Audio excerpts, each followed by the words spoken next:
Hey everyone, how's it going? Welcome back to Let's Play the Sexy Brutale. So right now after the tutorial, we have a single room unlocked on our map. We have nothing in our inventories, just the pocket watch as a key item, and we don't even have an inkling as to who we need to save next. We can come over here, fiddle with this thing. We have no idea what it does yet. But right now we're left to our own devices to explore the house and see what turns up, like this 9 of clubs, one of the collectibles of the game, deck of playing cards. Our vision glows red when we approach this door. That's your sign that there are people in the room ahead before you pass through the door, so you don't always need to go spying through the keyhole to see if there's anyone there. We're not glowing red, so there's no one in here, and this theme kicks back in.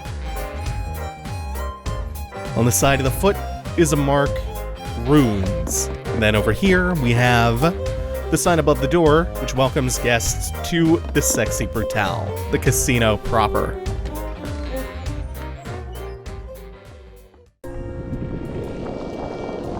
And this mysterious lady pops back up. Oh, thank God, Boone. Wasn't sure, I didn't know you would be able to leave the chapel. But you can. We have a chance. This is the casino, the front and center of the Sexy Brutale. The guests here are Trinity and Clay. There are more, but you cannot reach them yet. Watch and learn, and save them both together. You saved Reginald, and his mask has given you power over his clocks. They've all stopped, but if you can wind them, they'll be very useful to you. Found the key for this area. This is all I can do for now. So we have the first winding key. We need these to wind the grandfather clocks up in order to actually make use of them. To reset the day there, to set it as our respawn and save point. And if we want to come back here and move forward to 4 or 8 p.m., we can do that too. Oh yeah, this art! Clay Rockridge, the Brute in a Suit, and Trinity Carrington, the Moth by Moonlight. Super nice and classy. With that added flair of like the luchador masks. It's such a cool stylistic choice. So all of the objects that you can interact with are color-coded. Green usually indicates open doors. Light blue is like just an item with some flavor text, usually. And this darker purple is usually something you can meaningfully interact with. Like the keypad up here and the clock, which we have finally set. That's for the CCTV camera. Just as a heads up, we can't do anything with the parlor chair back in that room just yet. Door's a complex security system. Can look to the other side, even though we can't pass through yet and see a playing card. We're burning up, so we know, oh, hey, she's coming in this room. So we now know her whereabouts. We still don't know where Clay is, but as we explore, we'll eventually find him.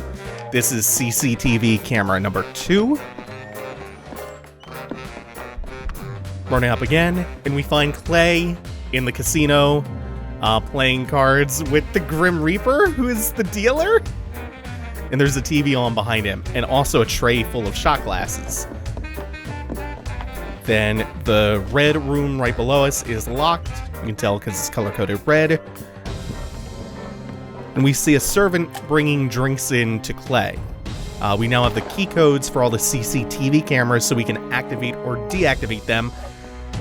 They're also commenting on a gunshot noise that we just heard. The servant convinces Clay that Clay's just been drinking too much. And he's coming in this room, in this hallway. Just dodge out of the way.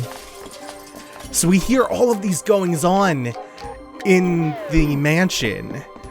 We just heard the sound of glass breaking. So what's important is we now know the whereabouts of both Carrington and Clay Rockwell. So the servant we saw was bringing a poison shot. One of the shot glasses was tinged red.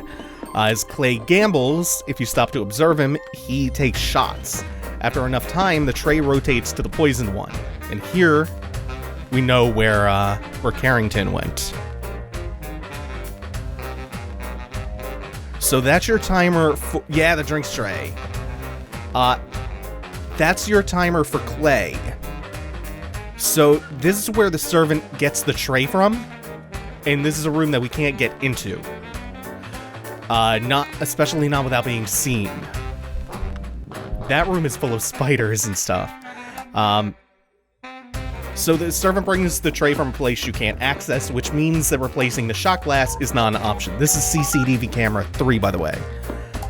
And that's moot anyway, because it still doesn't help Trinity, who goes into this inaccessible room full of spiders. So if we were to watch this all play out for long enough, we'd see her get abducted by a colossal spider. That's her timer. Remember, we have to rescue them both at the same time, so we need to stop Clay from drinking poison and to stop Trinity from getting killed by the spider. That's where the CCTV cameras come into play. We got the access codes, we just need to figure out which camera is looking at the room Trinity is in, which was 3. And we turn that on in the room where Clay is gambling, so that he can see that she's in danger. And instead of taking that next poison shot, he gets up, rushes out of the room, and goes to Trinity's aid.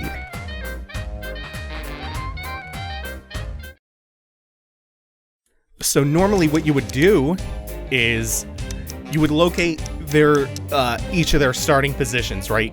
You would see Clay's gonna sit himself in the room and gamble all day. He's not going anywhere. You would find Trinity and probably tail her around from room to room, spying on her, seeing what she's up to, what conversation she's having, who's following her. And then you would notice the servant coming out with the poison shots. And so the loop of this game is you tail everyone, you figure out all of the information you need and how they die, then you come up with a plan on how you're going to prevent that, then you reset back to noon on Saturday. You reset back to noon on Saturday and you execute your plan to save all of your targets. It's like a reverse Hitman with time loops. Hitman meets Groundhog's Day. And it requires you to tail quite a few people and really observe the environment. Yeah, no possible downsides to going and playing blackjack. So the main goal is just to get their masks, by the way. Once you save them once, their masks come off, you get them permanently, and you can still reset back to the beginning of the day. So going forward, here's a question. Do you want me to pursue each of the targets, see what goes wrong, and then reset to the beginning of the day and then rescue them? Or is the format that we just did for Trinity and Clay fine? So Clay's an unstoppable force once he's roused. Trinity, though, she's the special one, and hers is the mask that we're getting from this. Are you fine with me going after the solution to the problem from the get-go and explaining how things are going wrong along the way? This lets us hear the smallest sounds while spying or hiding, listen to whispered conversations or other quiet noises by using the power when the prompt appears. We can also hear further when we listen out to the surroundings. Get Trinity's perfect hearing. She's exceptional hearing. Her blessing is now ours. That mask will be able to find the way through the guest rooms. This unlocks more of the mansion for us. And also gives us a couple of other less obvious benefits.